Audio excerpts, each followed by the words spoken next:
Hello, everybody, and welcome back to Center Ice. Thank you all for joining us this week. My name's Evan Hill. As you can see, I'm by myself. We're playing down a man tonight. Timmy had some business to attend to, so it's just going to be me. Hope you guys like that, but I guess we'll find out if you do or don't as the show goes on.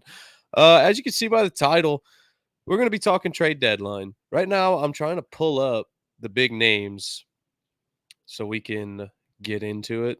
I had them pulled up earlier. My phone updated randomly, and now here we are. um, let's see here. There we go. That's where we're at. Okay, ladies and gentlemen, now we can fully immerse ourselves into the hockey world this week yet again. Thank you again for joining us this week. Before we get into it, make sure you're listening to everything else on OCSN, guys. I mean, I know I cover the NHL here, but there's tons of other shows that we have on this network that are full of people that just work their asses off trying to find this information for you guys to present it to you, man. And they do a good job with getting it all together, editing it, making it look nice, neat, pretty, concise, so everybody from all ages, all shapes and sizes can enjoy listening to it. So make sure you're going and listening to them, man, because they put their heart and soul into all these projects that they're working on, and they deserve that attention and that love, man. Because I've never seen a group of people that have day jobs that work so hard on something like this for it not to for it not to be recognized. So make sure you're giving these guys some love, man. That being said, let's get into it. I'm just gonna kind of go division by division. Nothing crazy, nothing wacky or anything like that. Just division by division, just see where teams are at, what they're doing. Do I think that division could change slightly or whatever? And then I'll get into the players. So starting with the Atlantic, I don't see the Atlantic division changing too much as far as rosters go. I can see Boston adding some depth pieces. I can see Toronto looking for some back end help, maybe some goalie help. But outside of that, I don't see Florida making a big move. I definitely don't see Detroit making a massive trade. And I don't think Tampa I don't think Tampa does either. So like, I don't know. Tampa could be the wild card in that situation, though. They're in the wild card too. No pun intended. But they could be the wild card at the trade deadline as far as will they, won't they? That could go either way for Tampa because I think they still believe that they're contenders, which they are. I mean, you are you're the man until you're proven not to be the man. And Tampa's always been in the mix these past couple of years, as you know, obviously the back-to-back cups, and then they've had some pretty solid playoff runs over these last couple of years. So they may try to, reach out, talk to some teams, see what they can finesse or figure out, and keep themselves afloat. But outside of that, I don't see the Atlantic Division moving or shifting that much, as the standings are sitting right now, Florida's in first, Boston's in second, Toronto's in third, Detroit's in fourth, Tampa's in fifth. All five of those teams are in the playoffs. If they feel as though that they need something extra to get over the hump, obviously they'll reach out to a team to see what they can get. But even if that does happen, I don't see the standings really shifting all that much or the balance of power shifting all that much in the Atlantic. So I don't think there's going to be many moves made.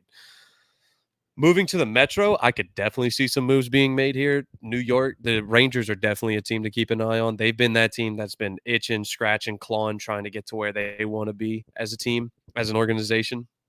They've been in the playoffs the past couple of years. They made some noise. They look good, and then they just run out of steam, and guys beat their heads in those later rounds. So I think that they could look for some depth pieces as well. They can definitely shore up that middle area of the ice for sure. Get some center help, maybe some winger help. Move Capo Caco. See if you can bring in a nice veteran guy who's got some playoff experience, some heavy playoff experience too. And I say heavy playoff experience. Like he's played a couple rounds in the playoffs. Um, but I could see them moving on from Kako, bringing in somebody else to kind of help, bolster the lineup a little bit, give them a little bit more depth, give them a little bit more play, give them a little bit more leadership, because that's kind of what this team needs right now. They need a guy to come in and just kind of be like, hey, look, loss is a loss. We got to move on. We got to keep going, because that's what gets the Rangers. They get these big losses and they never bounce back from them. And like they just look flat coming out in the next game, and then that's all she wrote about the Rangers. So they need to have a guy like that can come in and say, hey guys, we're good. We're fine. Settle down. We weathered the storm. Let's keep moving. Carolina, definitely. Carolina definitely could be in the mix for somebody. Their top 6 is, outside of Sebastian Aho, you don't have many names. I know obviously Svechnikov and Teravainen and all these and Jarvis, but they're missing like that like extra fucking push offensively. I don't know what they need. I don't know who they need.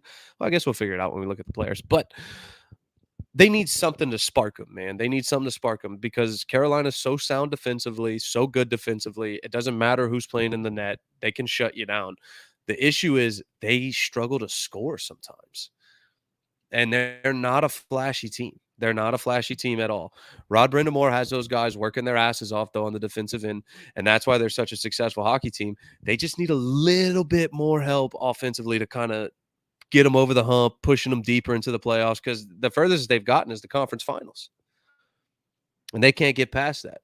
And we can't get past that. Fans start to get frustrated. Then the coach is on the hot seat. Then, you know, shit starts to unravel a little bit.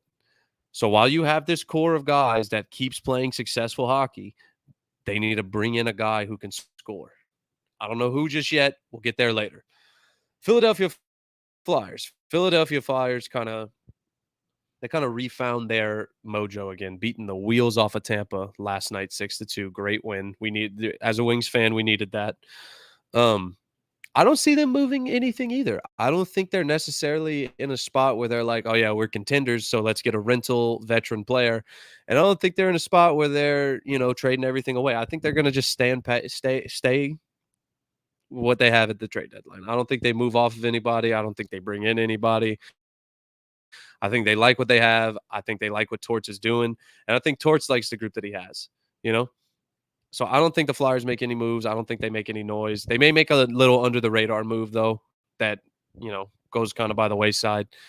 But yeah, I don't see Philly being very active on March 8th.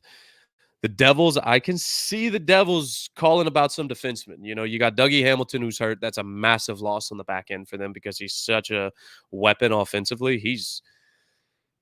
When Dougie Hamilton has the puck on his stick, you can't help but like keep your eyes glued to the TV because he's just this big, tall, lumbering guy who skates like the wind. He plays hard and he can shoot the puck like nobody's business. Not only that, he has unbelievable vision to set up plays.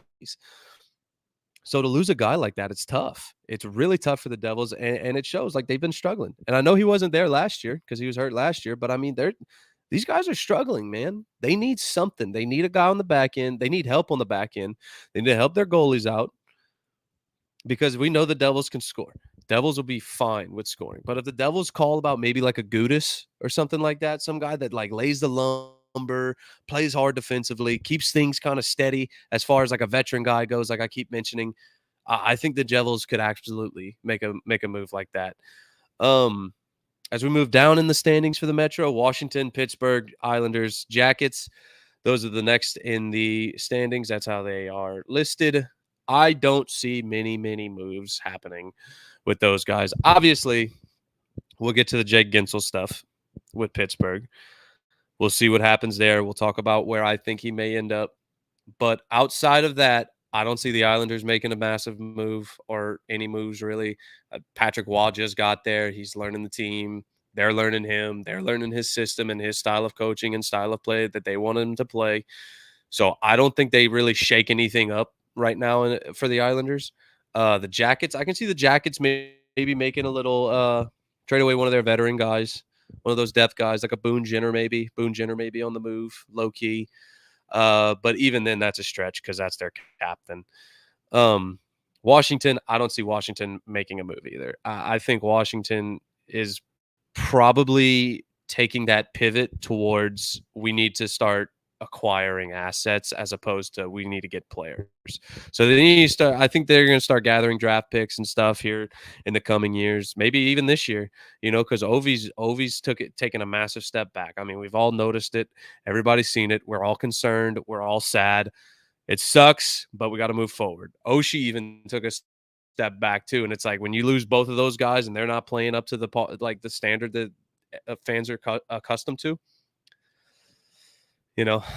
Management sees it too. They feel the pressure from the fans. The fans are obviously sad that they're seeing their heroes wind down a little bit.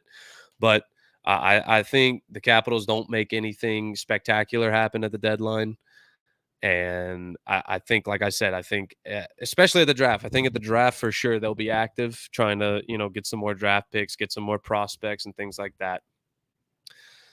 Moving over to the Western Conference, we'll go to the Central Division. I can see the Central Division changing immensely. Chicago, I don't think they do anything. They got Bedard, they got Foligno, they got Hall, they got they got all they have what they have. I think Chicago's good with where they're at. They're happy with what they're seeing from their team, especially Bedard. Obviously, he's playing unbelievable, but I think they're good where they're at. Arizona, I think Arizona's the same way. I think that I put them in the same boat as like the Capitals, and more of like, I say this about the Coyotes. They've been doing this for years, but they need to get more guys in. They need to get some young talent. They need to get some guys that are hungry. They need to just bolster this lineup, man. It's so frustrating to watch the Coyotes because they have the nastiest jerseys in the league, but they have just like the worst product sometimes. Um, they need to find a goalie. They need to find a defenseman. They need to find forwards. Like they don't have really a core group that they're trying to build around necessarily. So that's why I think I put them in the same boat as the Capitals, because the Capitals, they have their core group, but it's an aging core group. So it's hard to build around an aging core group, while the Coyotes have no core group. So they have nothing to build around. So they need to find ways to get these young prospects in, to find out what they have, what they need, and go from there.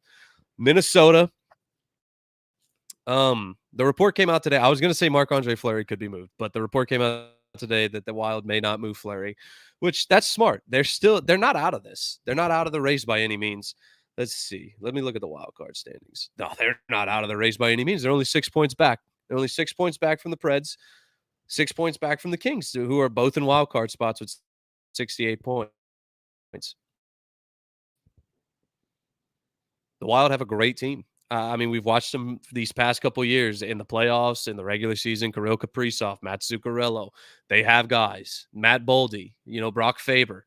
They have guys. They have talent. They just got to. It's weird, man. It's such a weird team right now. But I don't see them making any moves one way or the other. I think they're more of a let's figure this out first, if that makes sense. I don't know if that's jargon or whatever, but I think what they have is a good core. But since they're not performing the way that they have the past couple years, I think they're now in a spot where they're like, okay, maybe we need to take a step back, throw it in neutral for a little bit, figure out what's going on here. They shook up the coaching situation out there, but I, again, I just don't see Minnesota making a massive move or changing anything drastic, or they could be one of those teams that end up making an under the radar move that may end up helping them down the road. St. Louis, same thing. I don't see them making any moves. If they continue to trend downward like they have these past couple days, I wouldn't be shocked if teams started calling about Robert Thomas and Jordan Kyrou. I wouldn't be shocked at all. Or Kevin Hayes, honestly, because teams would love, like a contending team would love to have Kevin Hayes on their third line. A contending team would love to have Kevin Hayes on their third line. Tampa may end up calling St. Louis about Kevin Hayes. If I was Dallas, I would call St. Louis about Kevin Hayes. But I don't see them bringing anybody in. They're not in a spot where they're like, hey, like, we can make a run here. Like they're sitting outside the wild card spot too. So I don't see them bringing anybody in, changing anything crazy, or, shaking up the roster, as it were.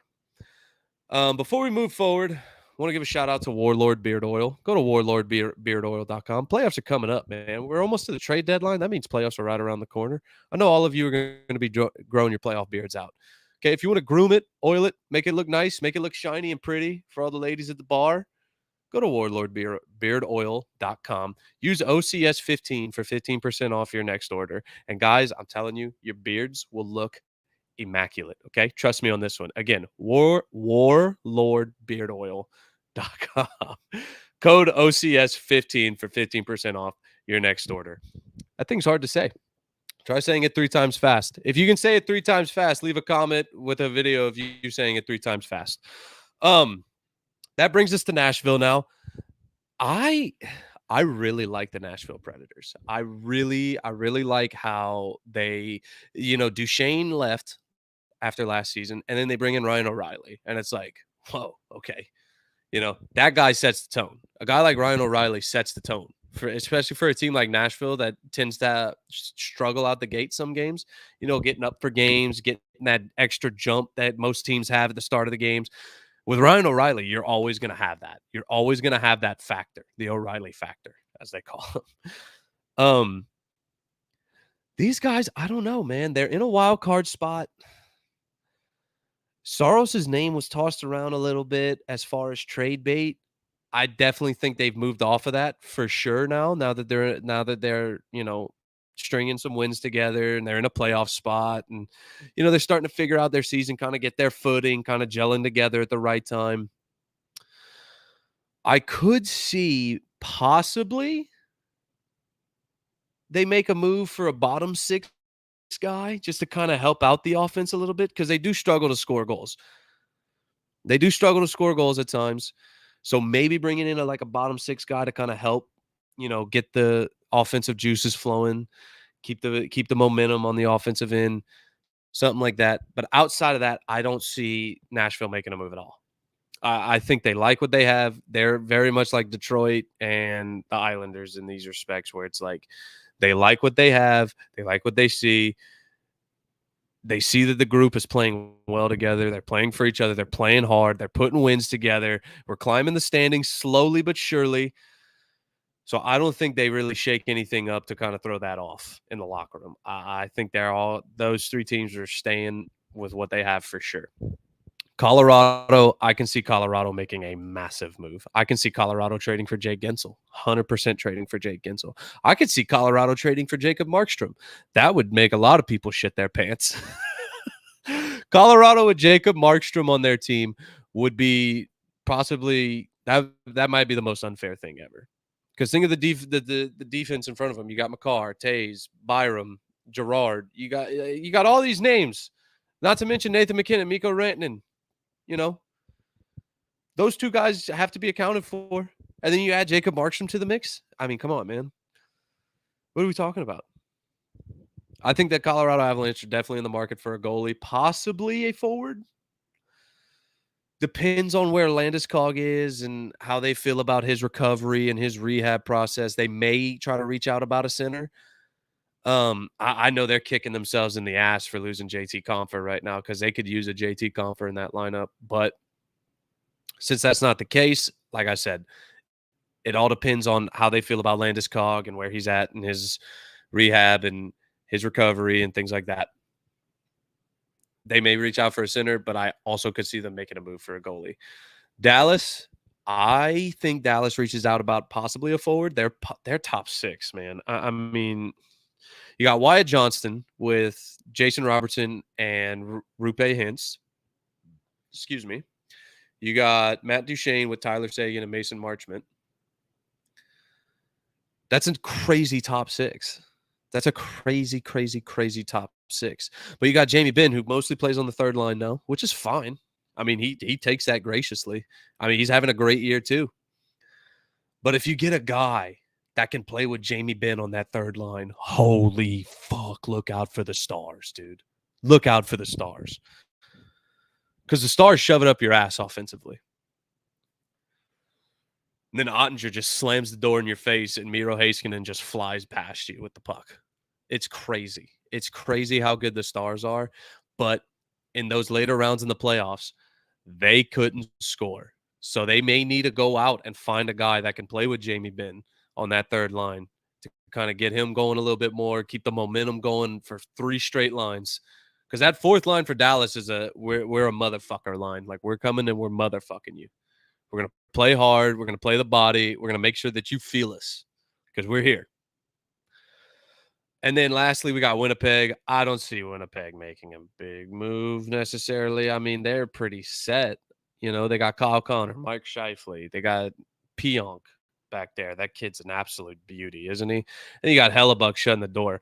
And they're just playing unbelievable hockey as of late. And to think we came into this season thinking Winnipeg was going to take a step back and they were going to blow it up and restart, and Now look at them. They're first in the Central, and they're kicking literally everybody in the ass. I think they have the highest goal differential in the entire league. No, Florida, maybe. Yeah, Florida does. Crazy. Wow. But still, they've scored 41 more goals than they've let in. If you'd have told me that about Winnipeg at the beginning of the season, I would have flipped you off and spit in your face. Not really, but maybe. So I don't think Winnipeg makes a move. I think they like what they have. They may. How fun would it be if they reached out and was like, "Hey, can we have Line A back to the Jackets?" And then Patrick Line A returns to form. That's just wishful thinking on my part. I just want to see Patrick Line A back in the NHL, man. That's all. That's all I'm saying.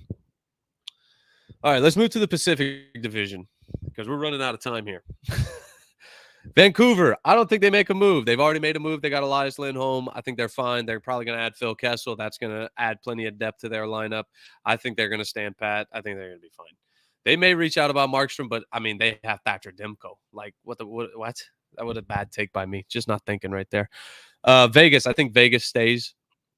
You know, they're getting their guys back from injury. They're starting to ramp back up again. I think they're going to be fine. Edmonton, I think Edmonton may be in the market for a defenseman. Don't be surprised if they end up, calling and asking about a defenseman. And also don't be surprised if Ken Holland overpays for that defenseman or for any trade that the Oilers make, because that's what Ken Holland does.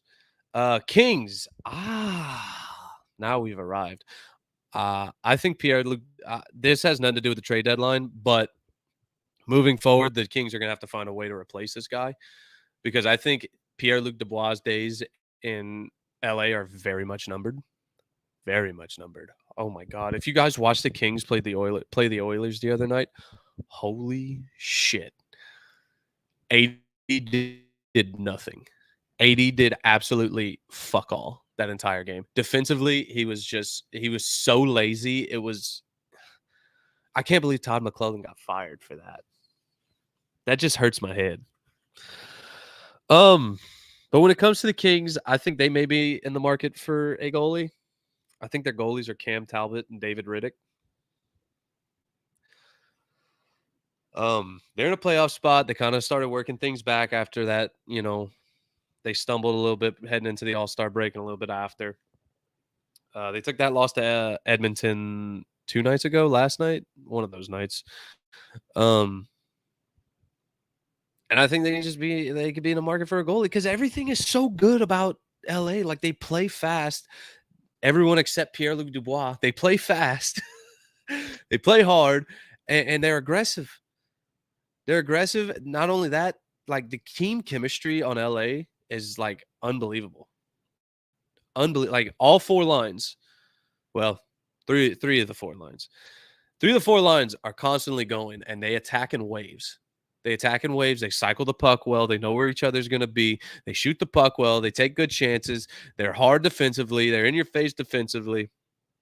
Because and that's just the thing with LA. Their first 2 centers, you play Anze Kopitar, one of Selke. You play Philip Deneau, who has been named by multiple NHL players as being the most annoying center to play against because he's so good defensively. So the Kings have something special.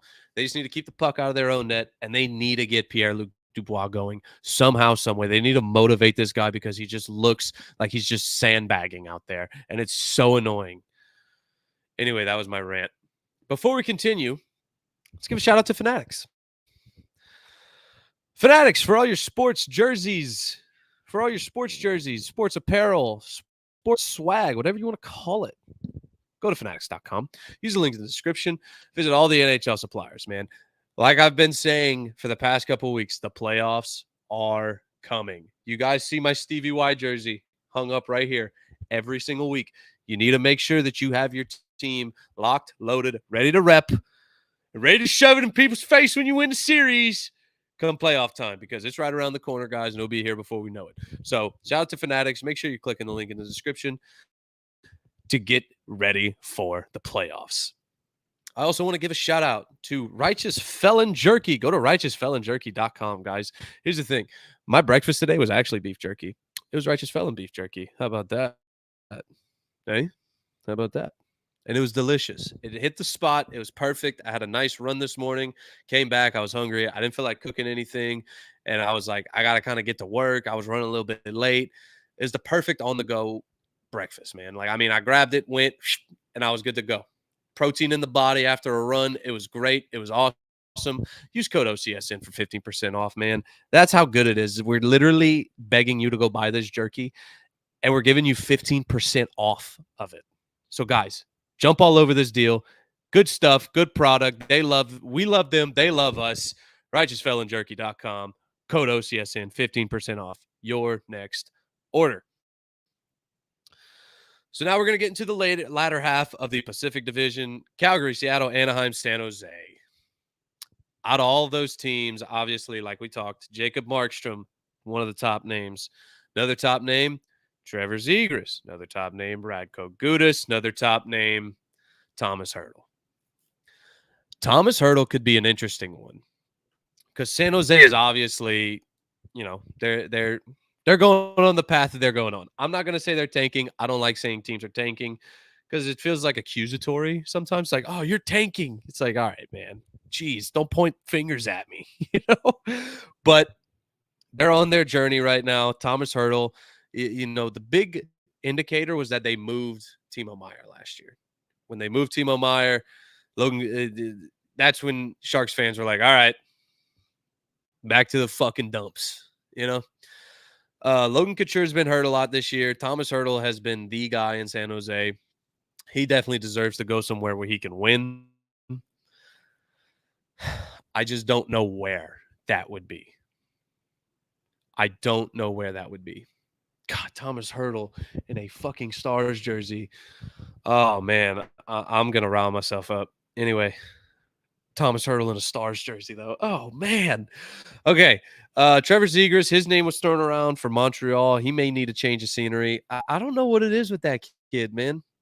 Talking to a couple Ducks fans, my buddy was telling me he's a big Ducks guy, and he was like, I think him and coach may have gotten off on the wrong foot, and that's why things have kind of going this way. And then he got hurt. Now it's even more of a thing because he's not producing, nor is he playing. So it's like, fuck, what do we do now?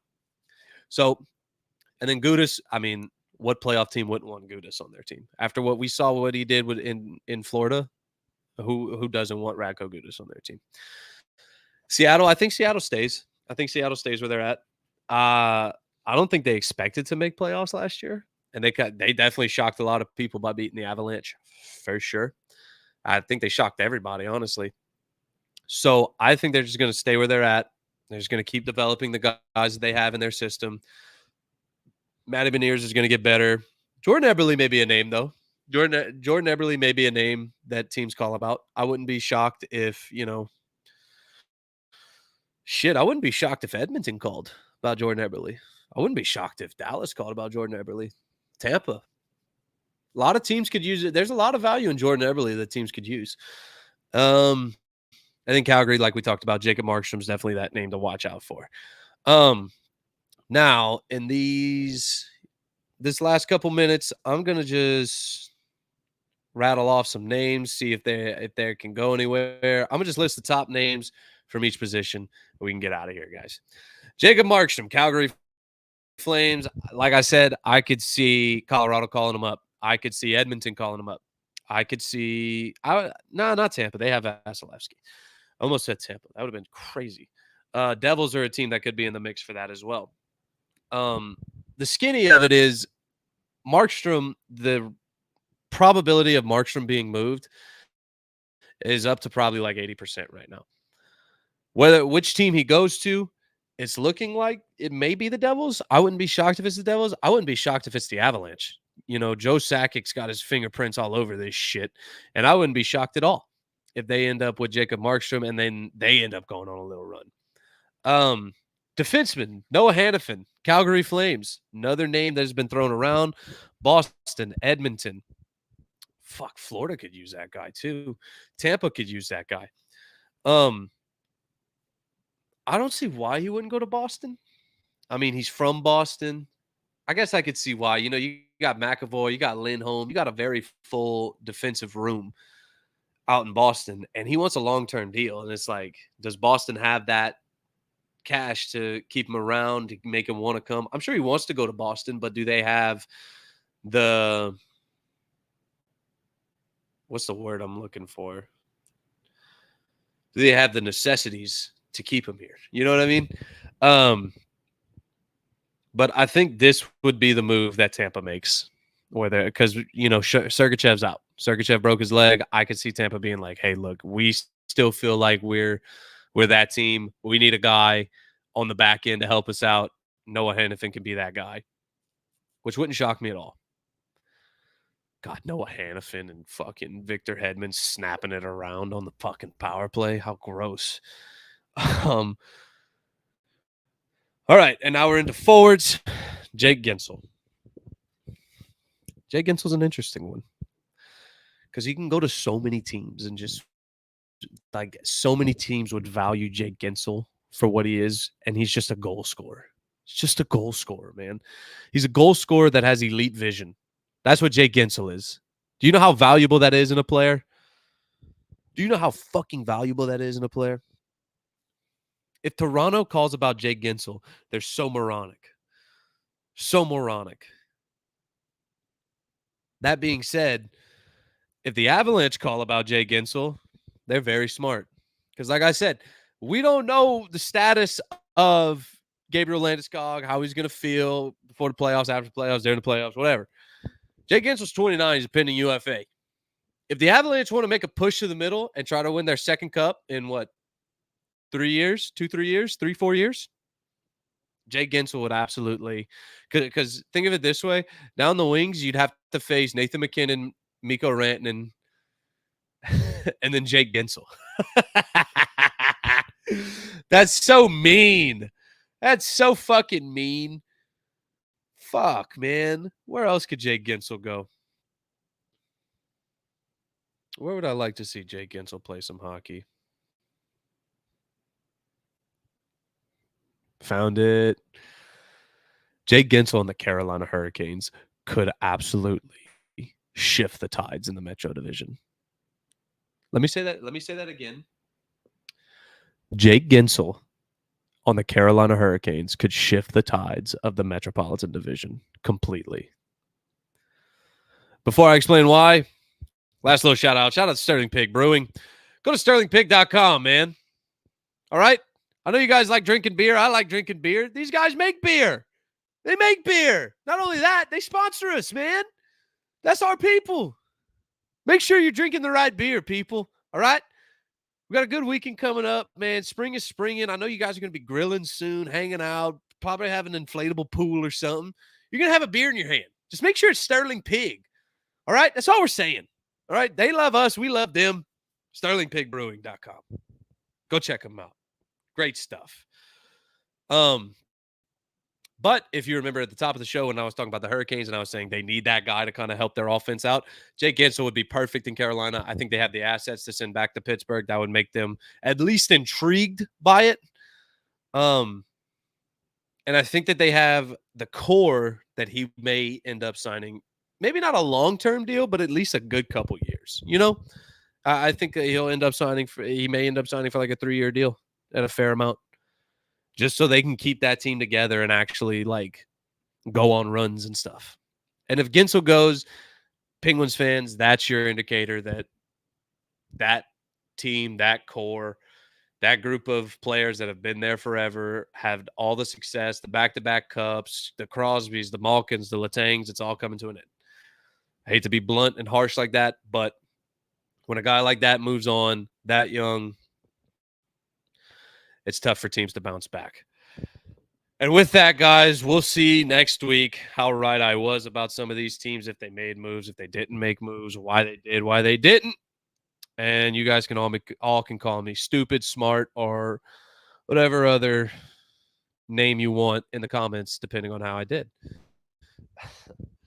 With that being said, guys, thank you all again for joining this week. Next week, we should have Timmy back. If not, just know that I will meet you guys right here at Center Ice.